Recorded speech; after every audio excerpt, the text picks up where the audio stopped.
Good evening आल आप सभी दोस्तों, आप सभी का एम के शाह क्लासेस में स्वागत है। आज ये घटना चक्र पूर्वालोकन जो जीएस पॉइंटर चल रहा है उसका दोस्तों ये 10वां लेक्चर है। और इससे पहले के भारत के भूगोल में हम लोगों ने 9 लेक्चर देखे हैं और ये आपका 10वां लेक्चर है। 10वें लेक्चर में हम लोग प्राकृतिक आपदा के बारे में देखेंगे। तो प्राकृतिक आपदा में हम लोग ये देखेंगे, इससे संबंधित जो फैक्ट्स हैं, नोट्स हैं वो देखेंगे। और पिछले 20 से 25 वर्षों में जो क्वेश्चन प्राकृतिक आपदा से बने हुए हैं वो दोस्तों आपको एक ही जगह जो है सारे क्वेश्चन मिल जाएंगे और क्वेश्चन से रिलेटेड जो फैक्ट्स हैं वो मिल जाएंगे। तो देर न करते हुए वीडियो को शुरू करते हैं। और ये तो चैनल पे दोस्तों पहली बार हैं तो चैनल को लाइक, शेयर और सब्सक्राइब जरूर कर दिया करें और शेयर उन लोगों के साथ भी जरूर करें जो लोग ऑलरेडी तैयारी में लगे हुए हैं। तो इसमें हम सभी लोग, चूँकि प्राकृतिक, ये वीडियो बहुत ही इम्पोर्टेंट है क्योंकि प्राकृतिक आपदा से क्वेश्चन आपके हर एग्जाम में देखने को मिलते हैं। तो इसमें देखते हैं, हम लोग पॉइंट वाइज देखते हैं। कह रहा है पहला पॉइंट कि मानव पर दुष्प्रभाव डालने वाले प्राकृतिक परिवर्तनों को प्राकृतिक आपदा कहते हैं। यानी मानव पर जो दुष्प्रभाव डालते हैं और क्या डालते हैं, जो प्राकृतिक जो परिवर्तन होते हैं और वो मानव के ऊपर जो दुष्प्रभाव डालते हैं उन्हीं को दोस्तों प्राकृतिक आपदाएं कहते हैं। और ये दुष्प्रभाव आपके हैं जैसे ज्वालामुखी विस्फोट है, भूकंप है, सागर कंप है, सूखा है, बाढ़ है, चक्रवात है, मृदा अपरदन है, अपवाहन है, पंख प्रवाह है, हिम अवघात है। तो इससे दोस्तों मानव पर दुष्प्रभाव पड़ता है। आज प्राकृतिक आपदाओं के मुख्य उदाहरण हैं। इनमें से अधिकांश आपदाएं प्राकृतिक शक्तियों द्वारा उत्पन्न होती हैं, परंतु जो मानव के अवांछनीय क्रियाकलापों से इन आपदाओं का दुष्प्रभाव बढ़ जाता है। दूसरा पॉइंट कह रहा है कि हिमालय जो पर्वत है वो नवीन वलित पर्वत है जिसका निर्माण अभी पूरा नहीं हुआ है। इसका कारण ये है कि हिमालय क्षेत्र में अभी भू संतुलन की स्थिति उत्पन्न नहीं हुई है। भारतीय प्लेट निरंतर उत्तर की ओर गतिशील हैं और इस क्षेत्र में प्रायः भूकंप आते रहते हैं। उत्तरी मैदान में सामान्यतया कम शक्ति के जो भूकंप आते हैं और वहीं बात करें दक्षिणी पठार अपेक्षाकृत अधिक स्थिर भूभाग है। फिर भी यहाँ न्यूनतम भूकंपों ने प्रायद्वीपीय भारत की स्थिरता पर प्रश्न चिन्ह लगा दिया है। नेक्स्ट पॉइंट कह रहा है कि भारतीय मौसम विज्ञान विभाग IMD तथा अन्य एजेंसियों द्वारा प्रदत्त आंकड़ों के आधार पर भारतीय मानक ब्यूरो ने भारत का भूकंप प्रतिरोधी डिजाइन कोड जो है तैयार किया है, जो कि भारत के भूकंपीय क्षेत्रीय मानचित्र का नवीनतम संस्करण है। इनमें भारत के भू क्षेत्र को जो है भूकंप प्रवणता की दृष्टि से 4 जोनों में यानी 4 क्षेत्रों में बांटा गया है। और ये क्षेत्र दोस्तों 4 क्षेत्र हैं आपके जो है उनको देख लेते हैं। यानी 4 जोनों में बांटा गया है। तो 4 जोन में हम लोग देखते हैं कि जो पहला जोन है एक भूकंपीय क्षेत्र तीव्रता, जो दूसरा कह रहा है अल्प तीव्रता वाले जो क्षेत्र हैं, और तीसरा जो है मध्यम तीव्रता वाले क्षेत्र, और चौथा है गहन तीव्रता वाले क्षेत्र, और पांचवा है अति प्रचंड तीव्रता वाले क्षेत्र।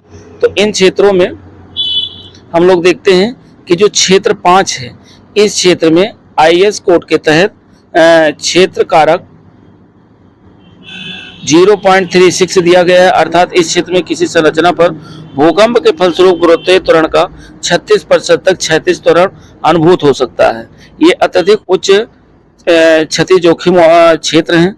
भारत के जम्मू और कश्मीर जो कि केंद्र शासित प्रदेश हो गया है, लद्दाख भी केंद्र शासित प्रदेश है, हिमालय जो है हिमाचल प्रदेश, उत्तराखंड एवं बिहार राज्यों के कुछ भाग, कच्छ का रण, अंडमान निकोबार द्वीप समूह तथा पूर्वोत्तर जो क्षेत्र हैं इस क्षेत्र में आते हैं। इसमें देश के कुल जो है भू क्षेत्र का 10.9% भाग आता है।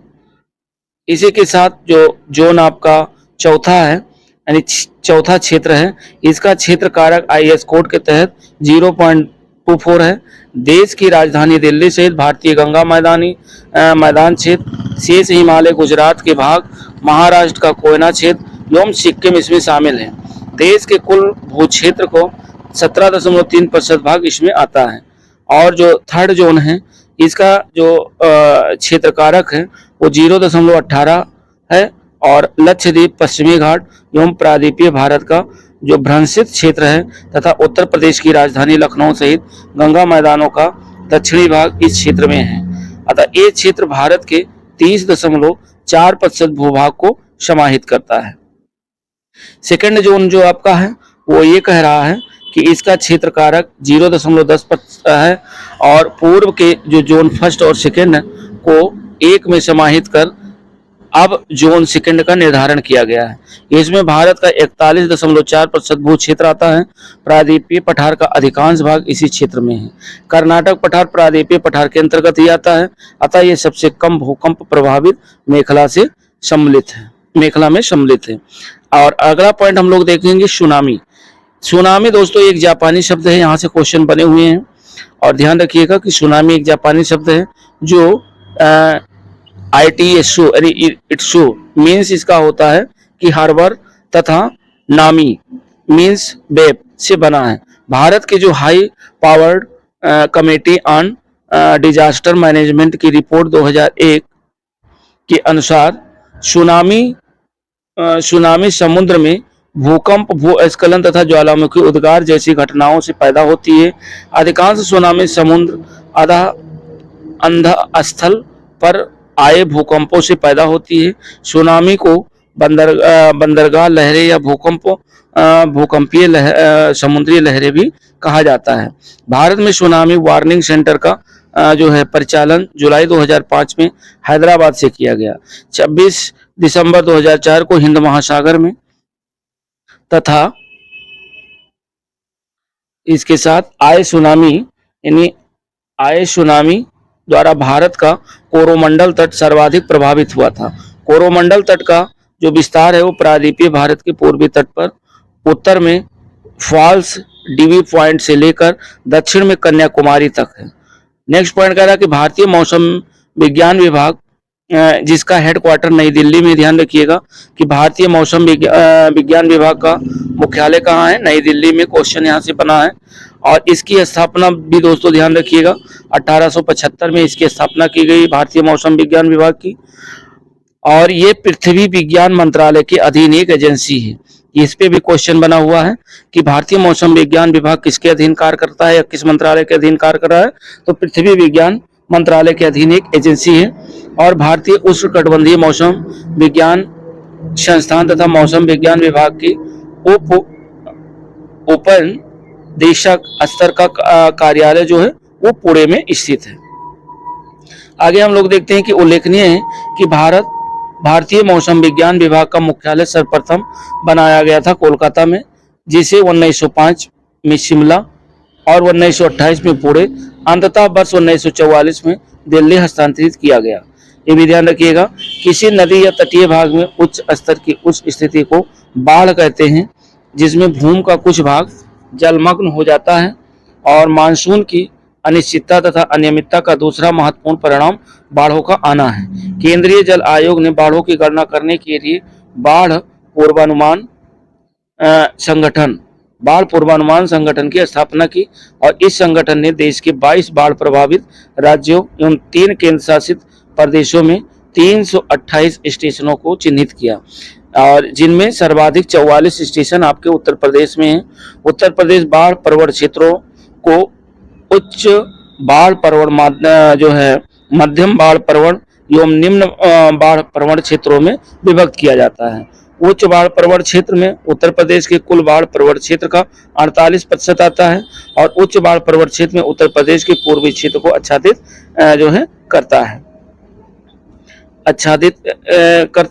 साथ ही साथ इसमें 22 बाढ़ प्रभावित राज्यों में 43 स्टेशनों के साथ बिहार दूसरे स्थान पर है। नेक्स्ट पॉइंट कह रहा है कि चक्रवाती तूफान अथवा चक्रवात वायुमंडल में हवाओं के चक्राकार वायुपिंड होते हैं। उत्तरी गोलार्ध में इनकी दिशा घड़ी की सुइयों के विपरीत एवं दक्षिणी गोलार्ध में घड़ी की सुइयों की दिशा में होती है। यहाँ से भी क्वेश्चन दोस्तों बने हैं कि जो उत्तरी गोलार्ध में घड़ी की दिशा की सुइयों के विपरीत होता है और दक्षिणी गोलार्ध में घड़ी की सुई की दिशा में होता है। भारत में चक्रवात बंगाल की खाड़ी एवं अरब सागर दोनों को ही प्रभावित करते हैं। बंगाल की खाड़ी में अधिक ताप के कारण बने निम्न दाब से अधिक चक्रवात उत्पन्न होते हैं और यहाँ से उठने वाले चक्रवात घड़ी की सुइयों की दिशा के विपरीत घूमते हुए चलते हैं। अतः बंगाल की जो खाड़ी है, बंगाल की खाड़ी के दक्षिण में उत्पन्न होने वाले चक्रवात तमिलनाडु और श्रीलंका को जनवरी से मार्च तथा मध्य बंगाल की खाड़ी में उठने वाले चक्रवात आंध्र प्रदेश एवं उड़ीसा को प्रभावित करते हैं। मानसून काल जो कि होता है जून से सितंबर तक के मध्य इन चक्रवातों की उत्पत्ति मध्य और उत्तरी बंगाल की खाड़ी में होती है, जिसमें उड़ीसा एवं पश्चिम बंगाल सर्वाधिक प्रभावित होते हैं। ये ध्यान रखिएगा। और इसके साथ साथ दोस्तों, चूंकि इससे हम लोगों ने फैक्ट देखा, अब इसके बाद में थोड़ा और फैक्ट्स बचा हुआ है, देख लेते हैं नोट्स। उसके बाद हम लोग एमसीक्यू हल करेंगे। और इसमें कह रहा है मानसून पश्चात अक्टूबर से दिसंबर तक दक्षिण एवं मध्य बंगाल की खाड़ी में उठने वाले चक्रवात तमिलनाडु, आंध्र प्रदेश, उड़ीसा और बंगाल तट को प्रभावित करते हैं। उड़ीसा चक्रवात बाढ़ एवं सूखा तीनों ही प्राकृतिक आपदाओं से प्रभावित राज्य है उड़ीसा चक्रवात, जिस कारण ये अन्य राज्यों की अपेक्षा अधिक आपदाएं झेलता है। गुरुत्वाकर्षण के प्रभावाधीन चट्टान तथा मिट्टी के अचानक ढलान से नीचे की ओर खिसकने की क्रिया को भूस्खलन कहते हैं। हिमालय में भूस्खलन की आवृत्ति में वृद्धि हुई है और इसका प्रमुख जो कारण है भूकंप की आवृत्ति में वृद्धि के साथ साथ सड़क एवं बांध बनाने जैसे मानवीय क्रियाकलापों का बढ़ना है। यहाँ सड़क बनाना या बांध का निर्माण करना तथा खनिज के लिए बड़े पैमाने पर खनन कार्य किए गए हैं, जिनके कारण हिमालय में भूस्खलन की आवृत्ति में वृद्धि हुई है। भारत में आपदा प्रबंधन एवं निवारक एवं संरक्षी उपाय तैयारी तथा मानवों पर आपदा के प्रभाव को कम करने के लिए देश के पहले आपदा प्रशिक्षण संस्थान की स्थापना लातूर, जो कि महाराष्ट्र राज्य में है, की जा रही है। तो ये दोस्तों जो है प्राकृतिक आपदाओं से संबंधित हमारे जो है कुछ फैक्ट्स थे, उनको हम लोगों ने देखा। अब इससे संबंधित जितने भी एमसीक्यू अब तक बने हैं उनको हम लोग देखेंगे। साथ ही साथ एनसीईआरटी सार संग्रह के सारी टॉपिकें लगभग में कंप्लीट हो गई हैं। Chapter by chapter, lecture by lecture सबकी प्लेलिस्ट बनी हुई है। यदि आप लोग ना देखे हो तो प्लेलिस्ट पे जा करके वीडियो वॉच कर सकते हैं। सॉरी। साथ ही साथ उसमें सारा चीज एनसीईआरटी वन लाइनर कंप्लीट हो गया, चाहे वो आपका इंडियन पॉलिटी हो, इंडियन ज्योग्राफी हो, या वर्ल्ड ज्योग्राफी हो, पर्यावरण पारिस्थितिकी हो, या साइंस में आपका फिजिक्स, केमिस्ट्री, बायो के सब अलग अलग प्लेलिस्ट बनी हुई है और सबका अलग अलग जो है NCERT one liner chapter by chapter, lecture by lecture एकदम कंप्लीट है। और वहां से आप यदि वन लाइनर देख लेते हैं तो आपको वनडे एग्जाम में कोई दिक्कत नहीं होगी दोस्तों।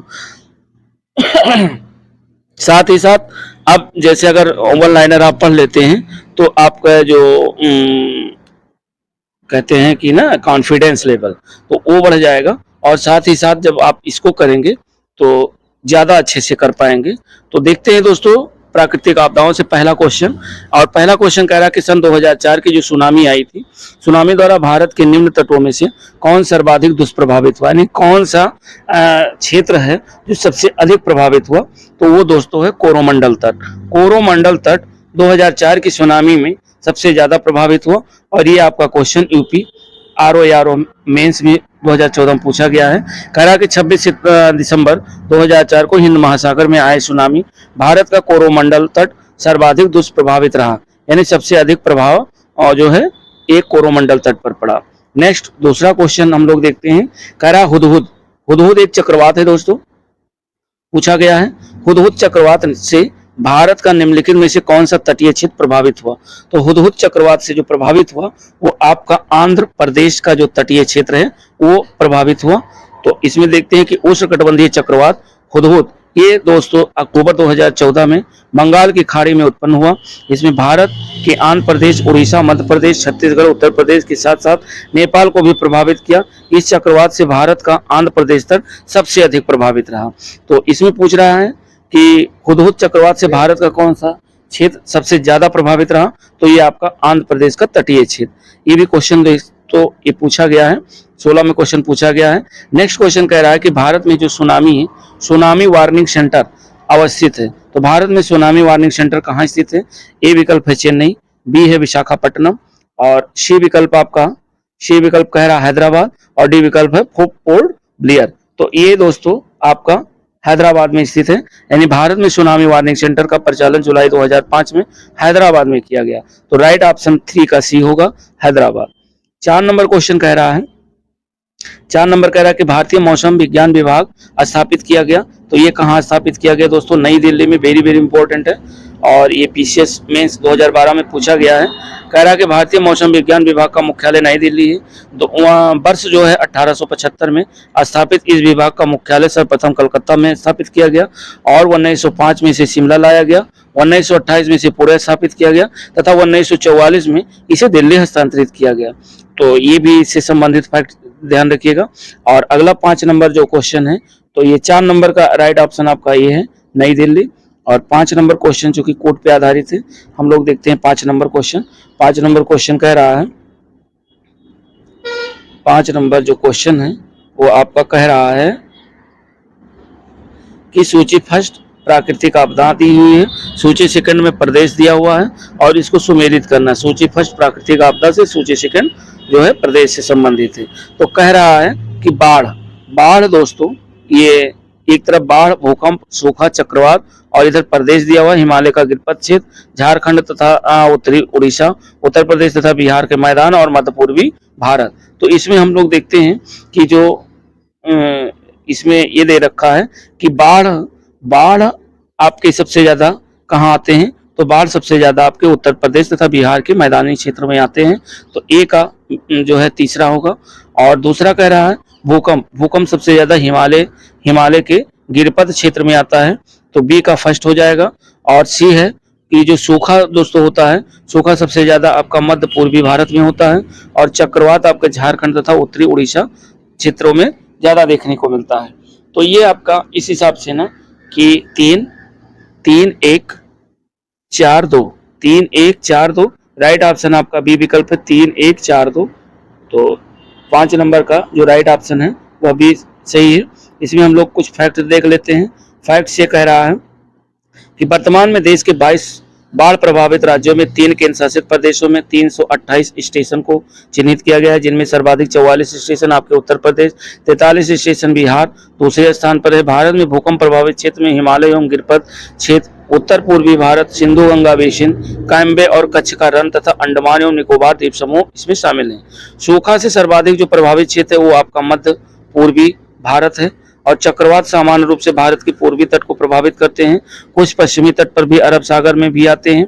अतः मध्य पूर्वी भारत बंगाल की खाड़ी में उठने वाले चक्रवातों से सर्वाधिक प्रभावित क्षेत्र है, जिसमें आपका आता है उड़ीसा राज्य में चक्रवात आवृत्ति की संख्या सबसे ज्यादा है आपके उड़ीसा राज्य में। नेक्स्ट क्वेश्चन हम लोग देखते हैं। और अगला क्वेश्चन कह रहा है, ये भी आपके कथन और कारण पर संबंधित क्वेश्चन है। तो इसको देखते हैं 6 नंबर। और 6 नंबर ये कह रहा है, इसको देखते हैं जरा। कह रहा है कि नीचे दिए गए वक्तव्य में एक को कथन और दूसरे को कारण कहा गया है। कथन ये कह रहा है कि हिमालय में भूस्खलन की आवृत्ति में वृद्धि हुई है, और दूसरा कह रहा है कारण कि हाल के वर्षों में हिमालय में बड़े पैमाने पर खनन कार्य हुआ है। तो ये भी सही है। इस हिसाब से ए आर दोनों से आर ए की सही व्याख्या है। राइट ऑप्शन 6 का ए विकल्प होगा। तो इसका राइट ऑप्शन आपका ए विकल्प है। और 7 नंबर क्वेश्चन कह रहा है, 7 नंबर कह रहा है कि बंगाल की खाड़ी के तटवर्ती क्षेत्रों में चक्रवात क्यों अधिक आते हैं। तो ये आपको बताना है कि चक्रवात क्यों अधिक आते हैं। तो इसमें दोस्तों 4 ऑप्शन दिए हुए हैं, और चारों में जो आपका राइट ऑप्शन है वो आपको देखना है कि कह रहा बंगाल की खाड़ी में अधिक गर्मी के कारण। तो जो बंगाल की खाड़ी में तटवर्ती क्षेत्र में जो चक्रवात आते हैं वो दोस्तों बंगाल की खाड़ी में अधिक गर्मी के कारण आते हैं। 7 का राइट ऑप्शन आपका ए ही विकल्प है। और इसमें कह रहा कौन बंगाल की खाड़ी में तटवर्ती क्षेत्रों में चक्रवात क्यों अधिक आते हैं। तो अधिक इसलिए आते हैं क्योंकि बंगाल की खाड़ी में अधिक गर्मी पड़ती है, और इसी कारण जो है बंगाल की खाड़ी में के तटवर्ती जो क्षेत्रों में चक्रवात आते हैं। 7 नंबर का थोड़ा फैक्ट्स भी देख लेते हैं। कह रहा है कि बंगाल की खाड़ी में अधिक दाब के कारण बने निम्न दाब के कारण अधिक चक्रवात उत्पन्न होते हैं। यहाँ से उठने वाले चक्रवात घड़ी की सुइयों की दिशा के विपरीत घूमते हैं, ध्यान रखिएगा। तथा बंगाल की खाड़ी के दक्षिण में उत्पन्न होने वाले चक्रवात तमिलनाडु और श्रीलंका को जनवरी से मार्च तक तथा मध्य बंगाल की खाड़ी में उठने वाले चक्रवात आंध्र प्रदेश एवं उड़ीसा को प्रभावित करते हैं। मानसून काल जून से सितंबर के मध्य इन चक्रवातों की उत्पत्ति मध्य और उत्तरी बंगाल की खाड़ी में होती है, जिससे उड़ीसा एवं पश्चिम बंगाल सर्वाधिक प्रभावित होते हैं। मानसून के बाद अगर देखा जाए पश्चात अक्टूबर से दिसंबर का जो माह होता है वो दक्षिण एवं मध्य बंगाल की खाड़ी में उठने वाले चक्रवात तमिलनाडु, आंध्र प्रदेश, उड़ीसा और बंगाल तट को प्रभावित करते हैं। तो इस हिसाब से राइट ऑप्शन आपका ए विकल्प होगा। और नेक्स्ट क्वेश्चन हम लोग देखते हैं 8 नंबर भी कथन और कारण से संबंधित क्वेश्चन है। तो 8 नंबर क्या कह रहा है? कह रहा है कथन कि पश्चिमी तट की तुलना में पूर्वी तट चक्रवात द्वारा अधिक प्रभावित है। और दूसरा कह रहा है भारत का पूर्वी तट उत्तर पूर्वी व्यापारिक हवाओं की मेखला में पड़ता है। तो इसमें दोस्तों ये भी विकल्प सही है, नहीं कथन भी सही है और कारण भी सही है।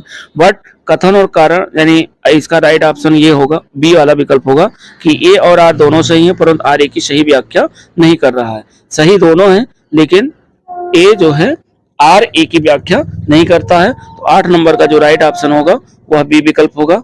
और 9 नंबर क्वेश्चन हम लोग देखते हैं। इसमें थोड़ा फैक्ट्स देख लेते हैं कि पश्चिमी तट की तुलना में पूर्वी तट चक्रवात से अधिक प्रभावित है, क्योंकि बंगाल की खाड़ी में उठने वाले चक्रवात घड़ी की सुई की विपरीत दिशा में घूमने के कारण लगभग संपूर्ण तट को ही प्रभावित करते हैं, अतः ये सही है। और भारत का पूर्वी तट उत्तर पूर्वी हवाओं की मेखला में स्थित है, अतः कारण आर भी सही है, लेकिन इसकी व्याख्या नहीं कर रहा है। 9 नंबर क्वेश्चन हम लोग देखते हैं। और 9 नंबर क्वेश्चन कह रहा है, कथन कारण से रिलेटेड क्वेश्चन है ये भी। तो इसमें देखते हैं 9 नंबर कह रहा है कि कथन कह रहा है कि महाराष्ट्र के कोयना क्षेत्र के निकट भविष्य में अधिक भूकंप प्रभावित होने की संभावना है। सही है। और कोयना बांध एक पुराने भ्रंश स्थल पर अवस्थित है जो कोयना जलाशय में जल स्तर के परिवर्तन के साथ अधिक सक्रिय हो सकता है।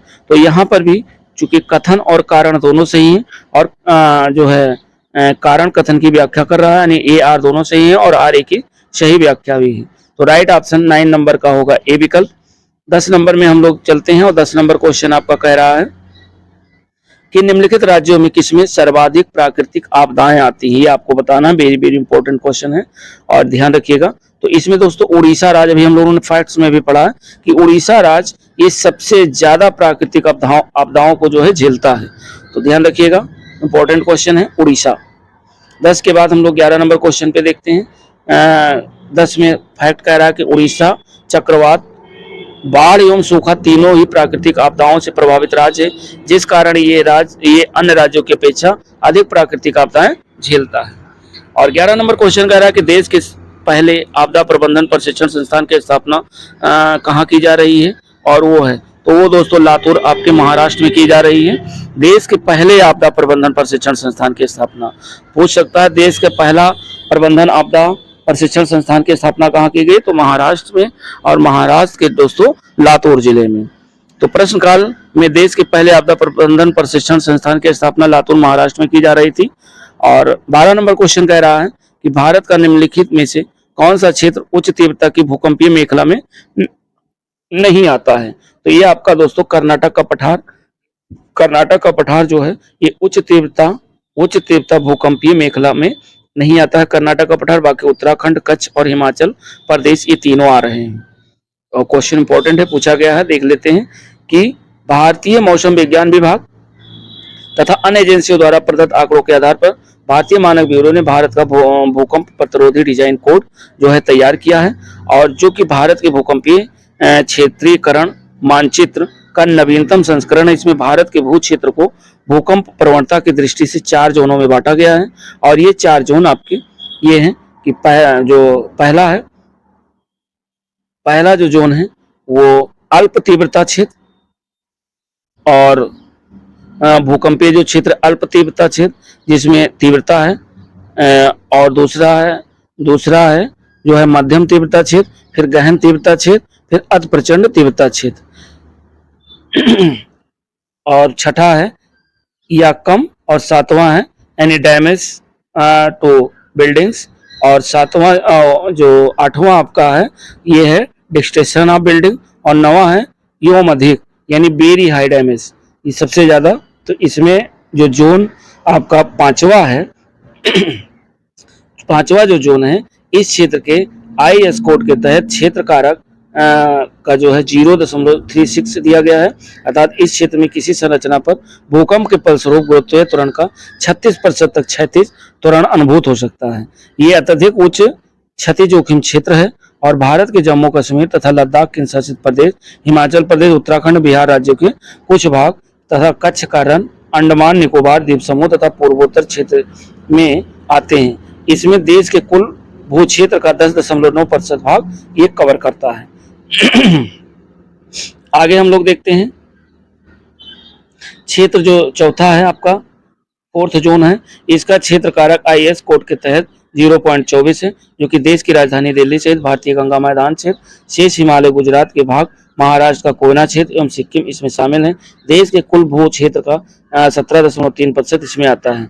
और जो थर्ड जोन है, इसका क्षेत्र 0.18 है, जो कि लक्षद्वीप, पश्चिमी घाट एवं प्रायद्वीपीय भारत का भ्रंशित क्षेत्र तथा उत्तर प्रदेश की राजधानी लखनऊ सहित गंगा मैदानों का जो दक्षिणी भाग है इसी क्षेत्र में आता है दोस्तों।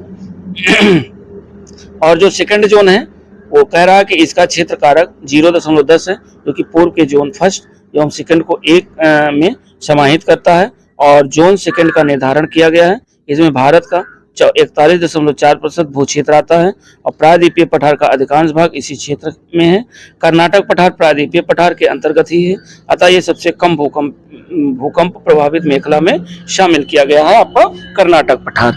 13 नंबर क्वेश्चन कह रहा है, 13 नंबर हम लोग देखते हैं। 13 नंबर कह रहा है कि भारत को कितने भूकंपीय जोखिम अंचलों में विभाजित किया गया है? तो दोस्तों 4 भूकंपीय जोखिम अंचलों में विभाजित किया गया है। और इस प्रश्न का उत्तर आयोग ने ए विकल्प दिया है, यानी 5। स्पष्टीकरण के लिए उपयुक्त प्रश्न की व्याख्या देख लें, यानी 4 जोनों में इसे बांटा गया है। अगला जो क्वेश्चन है वो कह रहा है निम्नलिखित में से कौन सही सुमेलित नहीं है? नगर दिया है और भूकंप मंडल दिया हुआ है, भुज, हैदराबाद, श्रीनगर, चेन्नई, और इधर इसके जो है भूकंप मंडल जोन दिए हुए हैं। तो विकल्प ए, बी और डी तीनों सुमेलित नहीं है, यानी ए, बी और डी ये सुमेलित नहीं है। तो इसलिए इसका आंसर स्टार लगा हुआ है, क्योंकि भुज 5वें में आता है, हैदराबाद सेकंड जोन में, श्रीनगर 5वें जोन में और चेन्नई 3rd जोन में, जबकि श्रीनगर सही सुमेलित है। तो श्रीनगर खाली सही सुमेलित है, बाकी ये तीनों जो है सही सुमेलित नहीं है आपका, ना तो पहला, यानी ना ए, ना बी और ना डी। तो इसका आंसर जो है लोग ध्यान रखिएगा। 15 नंबर क्वेश्चन कह रहा है, कथन और कारण से रिलेटेड क्वेश्चन है। कथन कह रहा है कि पिछले 2 दशकों में उत्तर भारतीय मैदानों में बाढ़ की बारंबारता यानी बढ़ गई है। तो ये सही है, बढ़ गई है। और गाद के निक्षेपण के कारण नदी घाटियों की गहराई में कमी हो गई है। तो ये भी सही है, अर्थात ए और आर दोनों सही है, आर ए की सही स्पष्टीकरण है। तो 15 का जो राइट ऑप्शन है तो दोस्तों ए विकल्प होगा।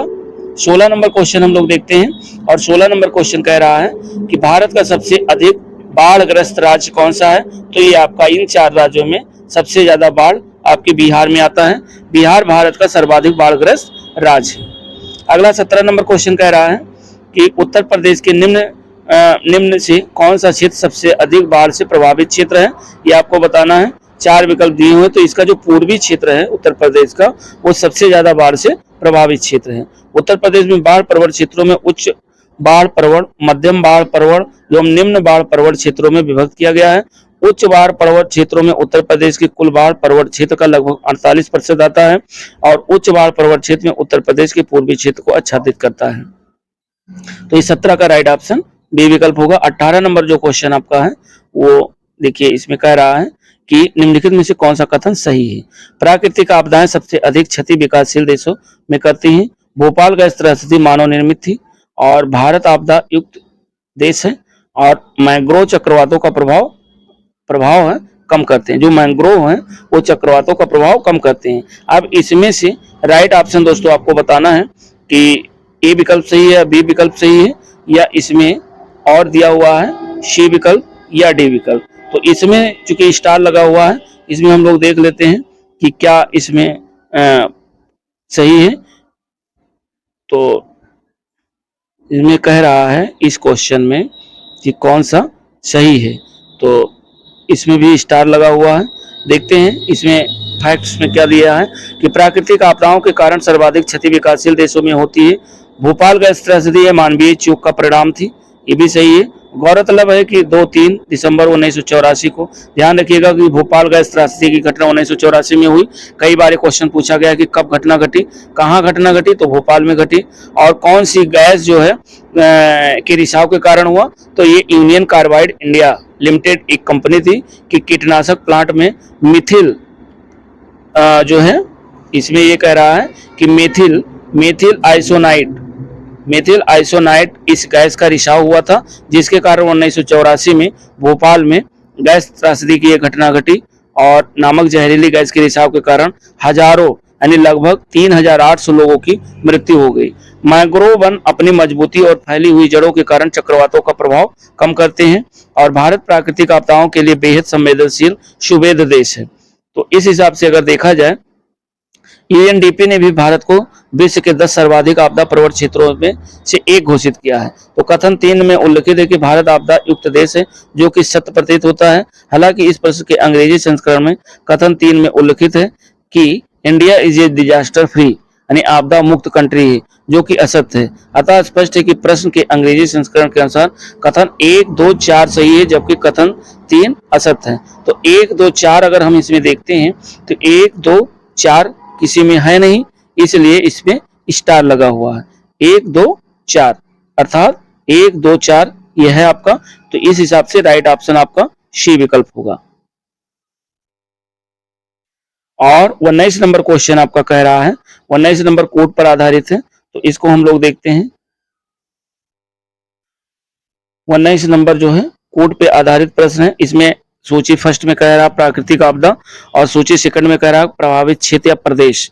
तो अब हम लोग देखते हैं कि इसमें कौन सबसे ज्यादा, देखिए बाढ़ जो सबसे ज्यादा आता है आपके उत्तर प्रदेश और बिहार मैदान क्षेत्रों में आता है।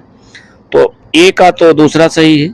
और भूकंप आपके जो है हिमालयी क्षेत्रों में ज्यादातर देखने को मिलते हैं। तो 2 और 1 जहां है उसको देख लेते हैं, एलिमिनेट कर लेते हैं। 2 और 1 आपके पहले विकल्प में है, तो बाकी आपका बी एलिमिनेट हो गया, सी एलिमिनेट हो गया और डी एलिमिनेट हो गया। राइट ऑप्शन आपका ए निकल करके आया। और इसमें और देख लेते हैं कि जो बाढ़ हो गया ये आपका उत्तर प्रदेश, भूकंप आपका हिमालयी क्षेत्र हो गया, और जो सूखा है आपका पश्चिम और मध्य भारत के क्षेत्र, और सुनामी भारत का दक्षिणी तटीय क्षेत्रों में। तो इस हिसाब से 1, 2, 3, 4 यानी 2, 1, 3, 4 2, 1, 3, 4 आपका राइट ऑप्शन ए विकल्प होगा 19 नंबर का। 20 नंबर हम लोग देखते हैं। 20 नंबर क्वेश्चन कह रहा है कि समुद्री चक्रवाती तूफान तोकते किस सागर से उत्पन्न हुआ, बंगाल की खाड़ी में या हिंद महासागर में, या 2 ऑप्शन आपके और हैं, कैस्पियन सागर या अरब सागर। तो ये दोस्तों आपके अरब सागर में उत्पन्न हुआ, ध्यान रखिएगा। राइट ऑप्शन इसका डी विकल्प है 20 नंबर का। इसमें हम लोग देखते हैं, कह रहा है कि समुद्री चक्रवात तूफान तोकते अरब सागर में उत्पन्न हुआ था और ये तूफान मई 2021 में गुजरात के तट से टकराया था। तो ये दोस्तों जो है आपका 20 नंबर रहा। और 20 के बाद 20 नंबर तक ये आपके इसमें क्वेश्चन दिए हुए हैं। अगले चैप्टर में हम लोग मिट्टियों को देखेंगे, मिट्टी से संबंधित फैक्ट्स देखेंगे। और फैक्ट्स के बाद, चूंकि मिट्टी बहुत इंपॉर्टेंट है और मिट्टी से क्वेश्चन आपके हर एग्जाम में मिलते हैं, तो ये नेक्स्ट वीडियो में कवर करेंगे, नहीं तो वीडियो बहुत बड़ा हो जाएगा। और आज का जो वीडियो है ये भी बहुत इंपॉर्टेंट है दोस्तों, क्योंकि प्राकृतिक आपदाओं से आपके एक से 2 क्वेश्चन आपको देखने को हर एग्जाम में मिलते हैं। तो वीडियो जो है अच्छा लगे तो लाइक, शेयर और सब्सक्राइब करें और अपने मित्रों के साथ शेयर जरूर करें। और जो लोग, एक सूचना हम आपको बता दे रहे हैं कि जो लोग एनसीईआरटी सार संग्रह देखना चाहते हैं 6 to 12 कक्षा 6 से 12 तक की जो एनसीईआरटी महेश बर्णवाल की सीरीज चल रही थी वो लगभग में कंप्लीट हो गई है। Chapter by chapter, lecture by lecture complete है। और उसमें आपका Indian polity, Indian geography, world geography और पर्यावरण पारिस्थितिकी, और साइंस में आपका फिजिक्स, केमिस्ट्री, बायो सबका जो है chapter by chapter, lecture by lecture complete है और प्लेलिस्ट बनी हुई है। आप चाहें तो प्लेलिस्ट पे जाकर वीडियो वॉच कर सकते हैं और उसके साथ साथ जब आप इसे करेंगे तो इसमें आप इसमें एमसीक्यू और फैक्ट्स दोनों हैं और उसमें सिर्फ वन लाइनर है। वन लाइनर फर्स्ट रिवीजन के साथ उसे कंप्लीट कराया गया है एग्जाम को देखते हुए। तो आप चाहें तो वीडियो प्लेलिस्ट में जा करके देख सकते हैं। और मिलते हैं दोस्तों नेक्स्ट वीडियो के साथ। तब तक के लिए नमस्कार, जय हिंद। और अगला जो चैप्टर हो अगला जो हमारा जो लेक्चर होगा वो मिट्टी से संबंधित होगा, जो कि बहुत ही इंपॉर्टेंट है। तो मिलते हैं नेक्स्ट वीडियो के साथ। तब तक के लिए नमस्कार।